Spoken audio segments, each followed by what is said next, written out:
How are you? Tis Tuesday, and I can still tell it is the week. You're deadly. We are talking, so we mentioned briefly yesterday Whiskey Live. It starts on Friday, 2 shows on Friday, 2 shows on Saturday, the biggest ever. I mean, it's the first time they've done 2 shows both days. It is a great experience. For those of you who have never been to Whiskey Live, it's fantastic. It's just a great platform to engage with the distillers, to taste their whiskies, to taste some of their new whiskies that they're bringing to the market, to taste some of the new make. They've usually experimental stuff that they might have squirreled away. It depends on who it is and how nicely you ask them. I mean, walking around and just shoving a glass in their face doesn't work. Be polite to the staff. They're there just to help you. They're there to answer questions. It's a tough day too. It's a tough day. I can imagine for the guys. We've done a couple of smaller shows ourselves, and it's a full-on day. You're talking to lots of people. You're engaging with lots of people. Sometimes people have a bit too much to drink, so it can be a tough day for the staff. Doesn't cost much to be nice. No, it costs nothing to be nice. There you go. It's a philosophy everybody should have in all of their ways of life. Course. It doesn't cost anything to be nice. Nice. As I said, the new whiskies. So there's been a bit of a barren spell at the minute where a lot of the brands are holding back at the minute, ready for Whiskey Live. They'll bring new products to the market. It's a great platform for them to showcase it, to engage with the consumers one-on-one, because one of the things that the brands struggle with, and even us ourselves, is that engagement. I mean, everything's at a remote distance these days, and you're dealing with people, particularly for whiskies, that they're in shops, retailers and all that sort of stuff. So it's nice for them to get some direct feedback and talk to them as well. And we love going to it because we love talking to people. And look, You just love talking. I just love talking. I'm like an evangelist for whiskey. I think that's the whiskey evangelist is what I should be. The more I can talk about Irish whiskey and the more good word I can spread, the better it is. So on that, as I say, I just wanted to touch on some of the new bottles that are in this month's auction that we mightn't have seen before that are to the market. We'll start off with these bad boys. I think they're phenomenal. I think Sinead, Katie, everybody loves them here in the office. It is tough for a brand, particularly like West Cork. I mean, they've this reputation of being a mass producer of whiskey. They were doing a lot of contract distilling. They've a lot of releases, so they've a few different brands, the Skibbereen Eagle and a few other ones. So it's tough for them to be innovative and to come up with something new and in the market. And I think that was a great thing for them. It really just broke the cycle of where they were, the plain old bottles. It gave people a talking point. It was just a cracking thing to do. I think they're just... So there is 5 in total. I think we've originally seen that the original launch, and there's one of them that hasn't yet come to market. And I maybe stand corrected. Somebody will correct me on that, no doubt. But you've got a sherry cask finished in a Bodega Baron sherry. You've got a port cask finished in a Quinta de Boera port cask. You've got a virgin oak cask, which is Kelvin Cooperage virgin oak cask. And this one is a rum cask, and it is finished in a Consorcio Licoro Nacional rum cask. Spanish isn't very good. No, but I did tell you I speak French. You did, yes. Okay. That's okay. Multilingual, I am. Multilingual. We've all remarked that they're going to be a little pain in the bottom to ship. Yes. I think they're going to be a challenge, I think would be the best way to describe them, to ship for us, because they're not uniform, they don't fit in an inflatable, yada, yada, yada. So they will be a challenge to ship. It is going to be fun. But we don't mind. I think it's great to see them. The bottles are just lovely. It's a throwback to those of you that would know the old Cooley Innis Turkbeg. It's a throwback to that bottle. Beside that, we've the big boy. We've Bushmills 25-year-old single malt. We all lamented the days when Bushmills weren't releasing whiskey and they weren't putting out new releases, and now everybody's going, would you just stop already? Would you just lie down, will you? Just give us a break. Yeah. They're constantly coming out. I mean, look, it was inevitable. I only had this conversation with the guy this morning. The sole purpose of a distillery is to make whiskey and sell it. Yeah. It is not to be concerned about whether people, there's there's too many releases coming, and it's the collectors or it's the things. It's a fine line that they've got to walk, because they've got to sort of keep engagement with their consumers. They've got to keep everybody on board. They also got to keep the lights on. But they've also got to keep the lights on, and that's exactly where I was going with that. And they've got to do these things. We always knew Bushmills had lovely aged stock up there. Some of their Causeway Collection releases have been phenomenal. This is one of 2 new releases that's come out.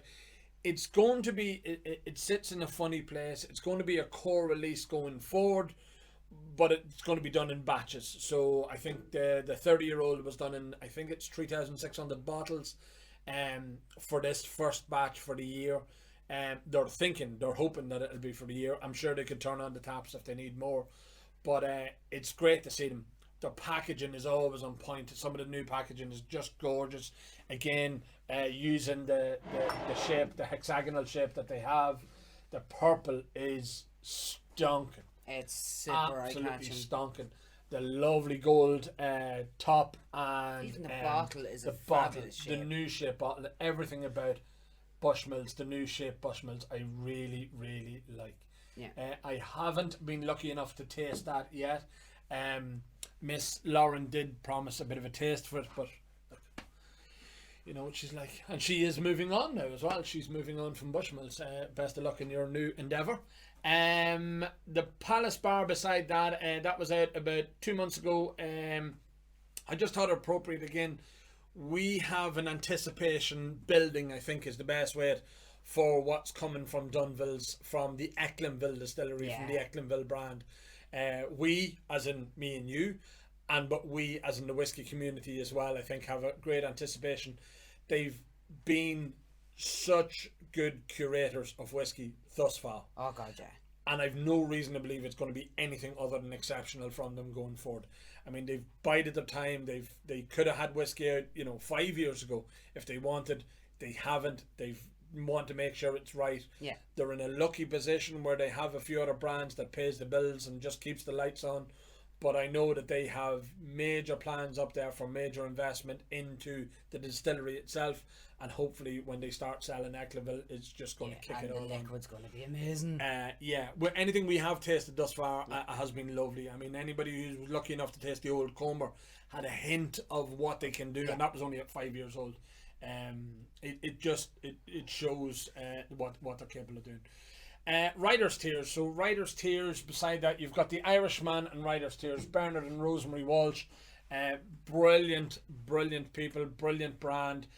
They have sold on to AKG or GBD or ABC or somebody like that. I don't know what the name of the company. You're not very good at your alphabet. No, I'm dyslexic, especially in my right hand, left hand. But they've always been very, very good. The Irishman and the 17 in particular has been always a great whiskey. The Writer's Tears Cask Strength is one that I have been singing from the top of the mountains. On lots of reasons. So as a drinking whiskey, it's a cracking drinking whiskey. But as a collectible whiskey, 2023, 6,050 bottles only. Would we compare that with another brand that says something very rare? And God knows how many there is. We don't actually officially know the number, but it's in the tens of thousands. Of course. So there's only 6,050 bottles of that. Its price point, I think, is about €150 at retail. A real cracking price point for a cask strength whiskey, and for the presentation. I mean, look at it. It's a gorgeous piece of work as well. They're really impressive. I do have a set of Writer's Tears myself. They're really impressive on display as well. So it's lovely to see them as well. Down the bottom, we have two of the things that I wanted to briefly mention. Loch Mask. So recently on Whiskey Wish, there was a year-old spirit that was bottled, or that will be bottled. I don't think it's ready yet. But it was on pre-sale on Whiskey Wish. I think there's 10 bottles left, Sinead, or there was 10 bottles left. Yeah, there's 10. That is with the Friends of Irish Whiskey group. It is great that there's such a community like the Friends of Irish Whiskey that's sort of supporting and engaging with these smaller brands. And we've another one, the far side, the Cologne. I mean, Cologne has really, really benefited so well from positive engagement from the social media channels. So much so that they have their own cult, the Cologne cult. That is cask number 24. because of the way Brendan works, and because of Brendan's, I was listening to his podcast with Laurie from Whiskey Chats about they have a new column still now, 100 litres. And he was like getting 2 litres of distillate out at the end. Like he was charging with 80 litres or something like that, and he was getting 2 litres. He was taking off or something. It was something incidental, and you're just going, that's crazy. That much work. And listening to the guys, they were there. They were cleaning it. They were making sure it was all right, getting the plates in place. Really, really interesting. It was such an insight into the workings of such a small distillery. Laurie was there, and they just were mic'd up, and they were just him and Brendan were talking, and Hugh, and they were working away, and it was great to hear it. But I mean, you know, that's all he's ever going to do. I don't mean that's all he's ever going to do, but that's what he's going to be. Yeah. He's going to be these small, little, creative releases, with different mash bills. Yeah. I don't think he's ever done. One of the things that he was saying that he's never done. He hoped to have a core range type thing, but he hasn't done it yet. No. Because every one has been different, and it's great that he's doing that. Probably not great business. He needs something that'll be a continuous flow of business. But I mean, from a whiskey fan's point of view, and someone who enjoys his stuff, Yeah, what he's doing is he's cool. brilliant. Yeah. I think he's brilliant. Look, I think they're 2 brands, and a lot of the smaller brands. I mean, look. He's up in the morning mountains like a mad scientist. Yeah, and on the day, I think he's like a lunatic above.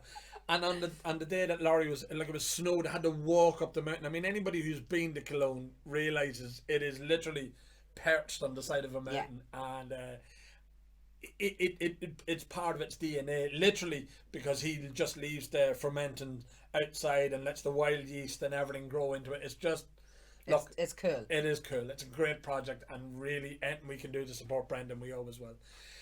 As I say, that's the challenges that they face. You've got big brands like Bushmills and Middleton and so on that can throw money at their marketing and advertising, but the smaller brands don't have it. They just depend on us getting engaged with them. And as I say, for Whiskey Live, it's a great opportunity to stand and talking to these guys.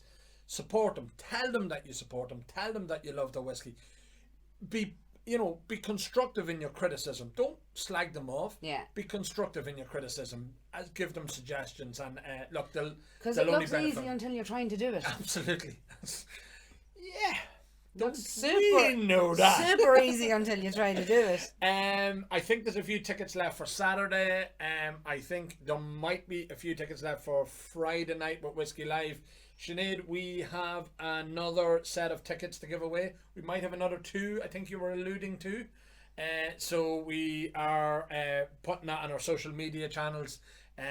We're happy to give them away. Today we're going to give them away.